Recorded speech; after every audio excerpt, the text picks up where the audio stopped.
અગાઉ જોયા એ પ્રમાણે આપણે એક બીજા એક્ઝામ્પલ માટે વાત કરીએ તો અહીંયા એક નવું એક્ઝામ્પલ છે કે જેની અંદર માયોસિનની સહજ સ્નિગ્ધતાનું મૂલ્ય આપણને 180 સેન્ટીમીટર ક્યુબ ગ્રામ ઇન્વર્સ જેટલું આપેલું છે અને જેની સાપેક્ષ સ્નિગ્ધતા અહીંયા આપણને 1.2 લેવાની કીધેલી છે. તો દ્રાવણની અંદાજિત સાંદ્રતા આપણે નક્કી કરવાની છે, એટલે અહીંયા આપણે સાંદ્રતા શોધવાની છે. તો અહીંયા N inherent is equal to NSP divided by C inherent ચાલે 0 is equal to NR -1 divided by C. એના ઉપરથી આપણે જે C શોધવાનો છે એના ઉપરથી અહીંયા આપણે આ સૂત્રનો ઉપયોગ અહીંયા કરવાનો છે, જેમાં સાપેક્ષ સ્નિગ્ધતા અહીંયા સહજ સ્નિગ્ધતાનું મૂલ્ય આપણને આપેલું છે. એના સંદર્ભથી સાપેક્ષ સ્નિગ્ધતા પણ આપણને આપેલી છે અને સહજ સ્નિગ્ધતા પણ આપેલી છે, પરંતુ આપણે Cની ગણતરી અહીંયા કરવાની છે. તો Cની ગણતરી માટે આની અંદર આ સમીકરણની અંદર આપણે જ્યારે કિંમત મૂકીએ તો આપણને નીચે પ્રમાણેની કિંમત મેળવી શકાય. તો એની અંદર સૌથી પહેલાં અહીંયા આપણે નોંધીએ કે આપણને N ઇનહરન્ટનું મૂલ્ય સહજ સ્નિગ્ધતાનું આપેલું છે, એ લગભગ 180 સેન્ટીમીટર ક્યુબ ગ્રામ પ્રતિ ઇન્વર્સ જેટલું આપેલું છે. તો NR ઇઝ ઇક્વલ ટુ 1/2 અને N inherent is equal two અહીંયા આપણે સૂત્ર ધારો કે લઈએ છીએ કે NR -1 ડિવાઇડેડ બાય C. અહીંયા C આપણે શોધવાનો છે, એટલે Cને આપણે સૂત્ર કરતાં બનાવીએ તો NR -1 ડિવાઇડેડ બાય N ઇનહરન્ટ જે આપણી સહજ સ્નિગ્ધતા છે. તો એના સંદર્ભમાં C ઇઝ ઇક્વલ ટુ બંનેની વેલ્યુ આપણને આપેલી છે 1.2 અને 180. તો 1.2 -1 ડિવાઇડેડ બાય 180 એટલે 0.2 ડિવાઇડેડ બાય 180 મળે છે. એમાં C ઉપરથી તમે આવી રીતે ગણતરી કરી શકો છો.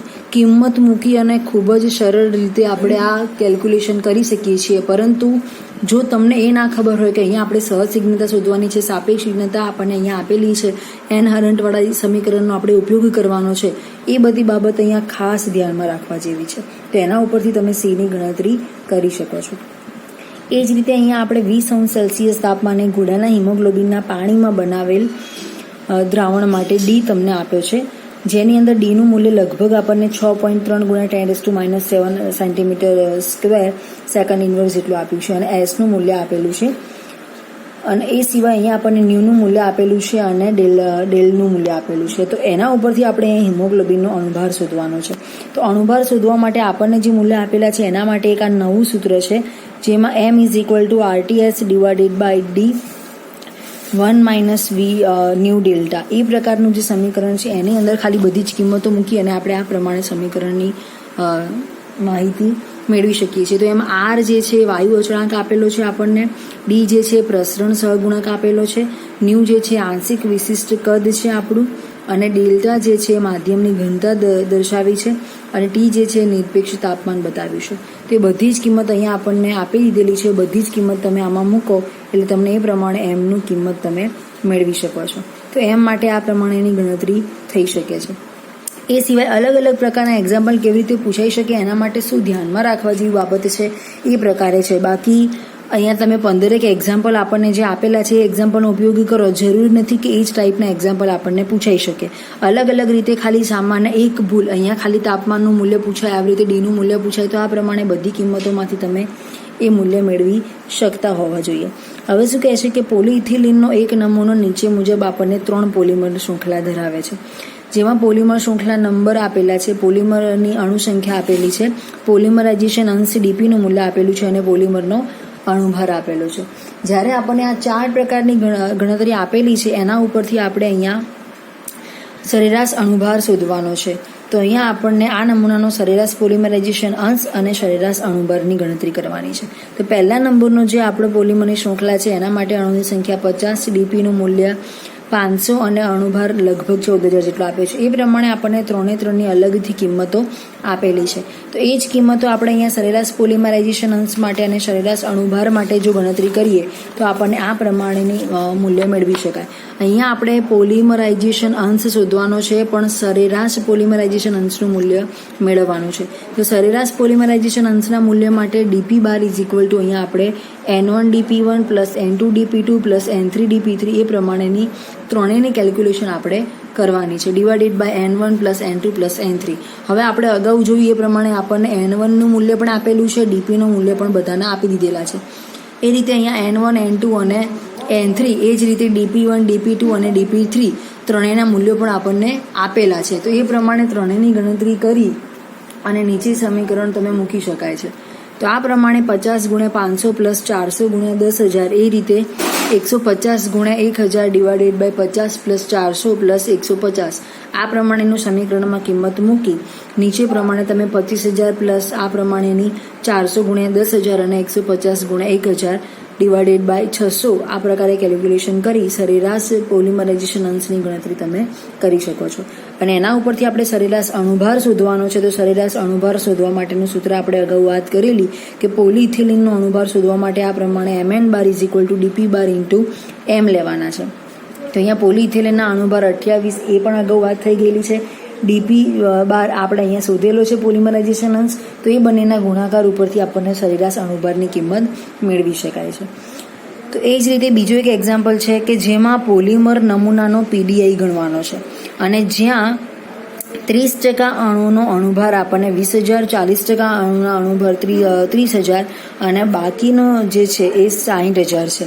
તેના ઉપરથી આપણે પોલિમર નમૂનાના પીડીઆઈની ગણતરી કરવાની છે. તો પોલિમર નમૂનાના પીડીઆઈની ગણતરી કરવા માટે અહીંયા આપણને સૌથી પહેલાં તો પોલિમરના દરેક ઘટકોની કુલ સંખ્યા n જે છે 100% છે આપણે ધારણા કરવાની છે.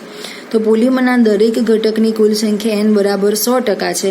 એટલા માટે અહીંયા આપણને જે 3 ઘટકનું મૂલ્ય આપેલું છે એ ત્રણેય ઘટક માટે n is equal to n1 plus n2 plus n3ની કિંમત અહીંયા આપણે મૂકી છે. એમાં આપણને સરેરાશ n જે છે એનું મૂલ્ય ખબર છે, n1 અને n2નું ખબર છે, n3 માટેનું મૂલ્ય આપણને ખબર નથી. તો અહીંયા એના ઉપરથી આપણે સૌથી પહેલાં n3 માટેની ગણતરી કરવાની છે. n3ની ગણતરી કર્યા પછી આપણે સરેરાશ mn બારની ગણતરી કરી શકીશું. તેના ઉપરથી અહીંયા 100 is equal two 30 plus 40 plus n3 કિંમત મૂકીએ છીએ. એ પ્રમાણે 100 એમને મૂકેલા છે અને is equal two 70 plus n3 મૂકેલા છે અને n3 ઇઝ ઇક્વલ ટુ અહીંયા 100 ને તમે જમણી બાજુ લાવો છો એટલે 30% એમાં મૂલ્ય આપણને મળે છે. તો અહીંયા n1 માટે 30, n2 માટે 40 અને n3 માટે 30 એટલે એ પ્રમાણે 100 એ સરેરાશ જોવા મળે છે. તો એના ઉપરથી અહીંયા આપણે પોલિમર નમૂનાનો પીડીઆઈ સૌથી પહેલાં આ વસ્તુ બહુ જ કોમન છે કે ખાલી n1, n2 અને n3 ત્રણના સરવાળા પરથી સરેરાશ મૂલ્ય લઈ અને n3નું મૂલ્ય શોધી શકાય છે. પણ આપણે પહેલાં એક વસ્તુ ખાસ યાદ રાખવાની છે કે તમને રકમની અંદર તમે જોઈ શકો છો કે n3નું મૂલ્ય આપેલું નથી અને એ સિવાય તમને પીડીઆઈ ગણવાનું કીધેલો છે કે સરેરાશ અણુભાર ગણતરી કરવાનું કીધેલો છે. તો અહીંયા સરેરાશ અણુભારની ગણતરી માટે સૌથી પહેલાં n1, n2 અને n3ના મૂલ્યો તમારી જોડે હોવા જોઈએ. એ સિવાય બીજી આમાં કોઈ જ વેલ્યુ આપણને આપેલી નથી. એટલા માટે પહેલાં n3ની ગણતરી કરવી જરૂરી છે. પોલિમર નમૂનાનો પીડીઆઈ જે છે એને શોધવા માટે આપણે mn bar is equal to n1 m1 plus n2 m2 plus n3 m3 divided by n1 plus n2 plus n3 એ પ્રકારનું સમીકરણ મૂકી અને mw માટે આપણે અહીંયા n1 m1 square plus n2 m2 square plus 3 બંનેના મૂલ્યો આપણને ખબર છે. mn બાર માટેનું કોમન સૂત્ર છે sigma n1 ni mi divided by sigma ni. એ જ રીતે mw બાર માટેનું કોમન સૂત્ર છે sigma mi ni square divided by sigma mi ni. એ પ્રકારનું જે સૂત્ર છે એમાંથી અહીંયા આપણે ત્રણેય ઘટકો માટેનું કોમન સૂત્ર લીધેલું છે અને આપણે અહીંયા 1-2ના ફોર્મમાં કેલ્ક્યુલેટ કરવાના છીએ. તો mn bar is equal to n1 m1 plus n2 m2 plus n3 m3 divided by n1 plus n2 plus m3. એ રીતે mw bar is equal to સંખ્યા સરેરાશ અણુભાર અને વજન સરેરાશ અણુભાર એ બંનેનો ગુણોત્તર આપણે શોધવાનો છે. તો એના ઉપરથી અહીંયા આપણે કોમન સૂત્ર બનાવીએ છીએ કે જેની અંદર n1 m1નો સ્ક્વેર પ્લસ n2 m2નો સ્ક્વેર પ્લસ n3 m3નો સ્ક્વેર ગુણ્યા આ જે પદ છે એના ગુણાકારમાં n1 n2 અને n3 divided by n1 m1 plus n2 m2 plus n3 m3નો સ્ક્વેર મળે છે. એના ઉપરથી આપણે આ પ્રકારની ગણતરી કરી શકીએ છીએ કે ઇઝ ઇક્વલ ટુ 30 ગુણ્યા આપણને n1 માટેનું મૂલ્ય m1ના ત્રણેના મૂલ્યો m1 m2 અને m3ના આપેલા છે. n1 n2 અને n3 ત્રણના મૂલ્યો આપણી જોડે છે. તે બધી જ કિંમતો મૂકી બંને એટલા સરેરાશના નાના આંકડામાં એને ફેરવી અને પછી એની કેલ્ક્યુલેશન કરવાની થશે. એટલે આ જે કિંમતો છે આપણે એઝ ઇટ ઇઝ મૂકી દીધી છે એમાંથી આપણે આ પ્રમાણે કેલ્ક્યુલેટ કરી. તો અહીંયા તમે જોઈ શકો છો કે 30 ગુણ્યા કૌંસમાં 2 ગુણ્યા 10ની 4 ઘાતનો સ્ક્વેર પ્લસ 40 ગુણ્યા 3 ગુણ્યા 10ની 4 ઘાતનો સ્ક્વેર પ્લસ 30 ગુણ્યા 6ની 10ની 4 ઘાતનો સ્ક્વેર ઇન્ટુ n1 n2 અને n3 એટલે 30 પ્લસ 40 પ્લસ 30. એ પ્રમાણે અહીંયા n1 m1 જે છે તો અહીંયા N1 પહેલાં 30 મૂકેલા છે, પછી M1ની કિંમત આપણને 2 × 10⁴ મૂકેલી છે. એ રીતે અહીંયા પહેલાં 40 × 3⁴, એ રીતે અહીંયા 30 × 6⁴. એ પ્રમાણે કેલ્ક્યુલેટ કરી આ પ્રકારની આપણને રકમ અહીંયા મળે છે. એ રકમનું હજુ નાના અંશમાં સાદુરૂપ આપી અને એની આપણે આ પ્રમાણે કિંમત મેળવી શકીએ છીએ.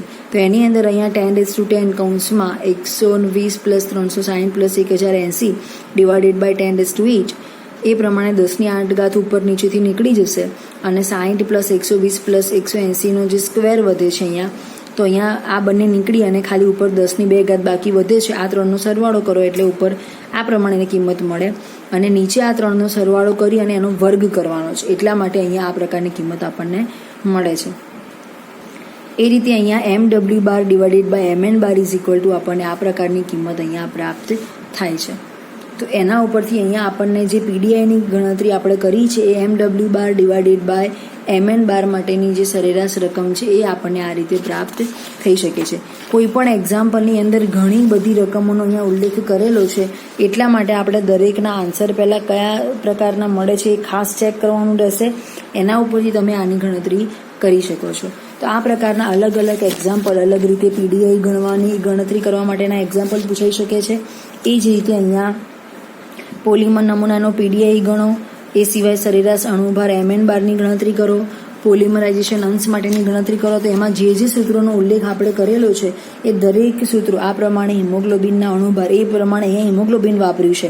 એ રીતે બીજા કોઈ કેમિકલનું નામ આપી અને તમને અણુભાર શોધવાની ગણતરી કરવાનું કે તો આ પ્રકારનું જે ઇક્વેશન છે એ ઘણી વખતે આપણી કોઈ બેઝિક થિયરીમાં નથી, પણ એ બધામાંથી કોમન લઈ અને આ પ્રકારનો અણુભાર પણ તમને જેની ગણતરી આપી છે એ બેઝિક અહીંયા આંશિક વિશિષ્ટ કદ છે, ઘનતા છે, વાયુ અચળાંક છે, એ બધાની કોમન ગણતરી આપણને અહીંયા આ રીતે આપેલી છે. તો અહીંયા RTS / D કૌંસમાં 1 - ન્યુ અને ડેલ્ટા એ પ્રકારની કેલ્ક્યુલેશન કરવા માટેની ગણતરી આપેલી છે. પછી આ પ્રમાણે તમે Cની ગણતરી કરો છો, જે આપણે સૌથી પહેલાં એક્ઝામ્પલ જોયું કે જેની અંદર તમને સહજ સાંદ્રતાની ગણતરી આપેલી છે કે અહીંયા આપણને સાપેક્ષ સ્નિગ્ધતા આપેલી છે. તો એના ઉપરથી આપણે સાંદ્રતાની ગણતરી કેવી રીતે કરી શકીએ એ ખાસ શોધવાનું છે. લાસ્ટ ટાઈમ આપણે એક એક્ઝામ્પલ જોયેલો કે જેમાં આપણને અણુભાર શોધવાનું કહ્યું છે, પણ અહીંયા આપણને મર્યાદિત સ્નિગ્ધતાની વેલ્યુ આપેલી છે, એ સિવાય Kની ગણતરી આપેલી છે અને આલ્ફા માટેના મૂલ્યો આપણને આપેલા છે. તો આ 3 મૂલ્યો આપેલા હોય અને અણુભારની ગણતરી કરવાની હોય તો આ પ્રકારનું સમીકરણ તમે લઈ શકો છો. તો એના માટે અહીંયા આપણને આ પ્રકારનું સમીકરણ એપ્લાય કરી અને આ રીતે કિંમત મૂકી અને છેલ્લે તમે એનો આન્સર મેળવી શકો છો. તો અલગ અલગ રીતે એક્ઝામ્પલ ઘણી વખતે પૂછાતા હોય છે.